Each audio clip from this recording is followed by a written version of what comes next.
Hey yo guys, today we're going to be talking about The Outsiders written by S.E. Hinton. Now, I myself am a really big fan of this book and the movie, but I'm going to tell you now, trigger warning, especially if you're not in the right mindset. I want you to go off this video, watch something that makes you happy. I want you to be in the best mood you could possibly be in. Now, heavy stuff. Not as heavy as I meant it to be, but gun talk, death, really emotional stuff. So, I was watching the movie in class. Now, okay, I had already read the book before I watched the movie, and I had, and I felt really emotional just by, reading the book. So imagine how I felt when I saw Dally and Johnny die, especially Dally because he was my favorite character. He was one of my favorite characters. I felt, I felt two badass tears roll down my cheeks when I saw them die. Like, it's not funny, like in the way I mean it to be, but to me, it's hilarious to think I cried over two characters dying.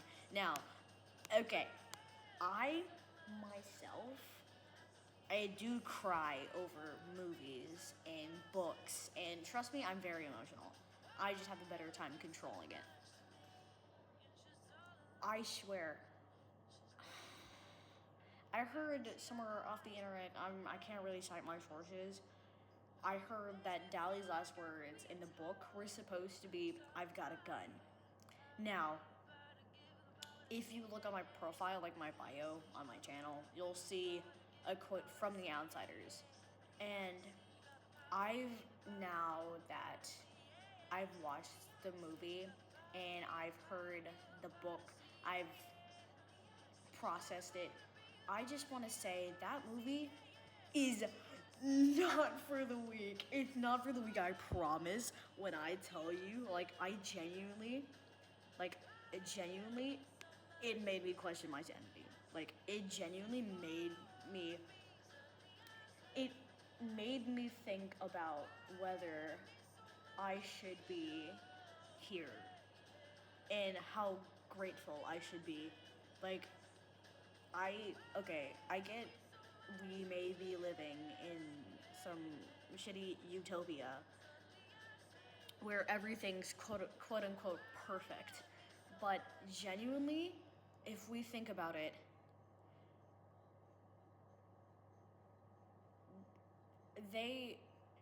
this was happening. This was like, if you look at if you had a specific copy of the book, then you have this back to back page of Eloise or S.E. Hinton about how she was actually experiencing this, and the reason why she shortened her name to S.E. Hinton, because nobody would listen to a 17-year-old girl talk about heavy topics like this, and nobody would listen. Now, genuinely, I don't believe you'll listen to me when I say that this definitely hit heavier for me, especially because of how normalized having guns were, having knives were, having just a 10-inch switchblade. I don't That definitely is hitting me heavier now that I'm talking about it. Now that I'm here, now that I'm talking about it. Now that I've watched the movie, and now that us as a society has evolved to be out of it, to normalize this crap. It genuinely, it makes me mad. I don't understand how people can just talk about this and not like joke about it. Like, I myself, like, I haven't seen people joke about it, but I know there are people out there who do that, and it genuinely pisses me off seeing people do that when I myself, like, genuinely, I say Oh my god, I say genuinely a lot. I'm sorry. Anyway, like this genuinely like normalizing this, I don't see why we should normalize this. I don't see why we talk about it so like it didn't happen, like it's fiction. Like what Ezzy Hinton went through, segregation, like segregation of like rich kids, poor kids, like hell, I can't even put into words. Like I don't even think segregation is the right word for it. Genuinely, if like literally in the book and in the movie, they say this. They say, you know what greasers are?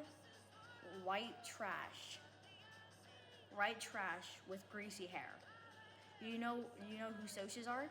White trash with money. Now, see, they're normalizing the fact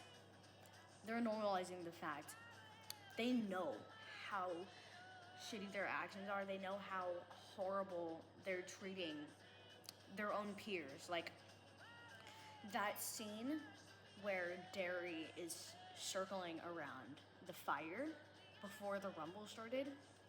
Like they used to be best friends, right? Right. It even says in the movie they were best friends. They were best friends before the whole socias and greaser shit started to weigh on them.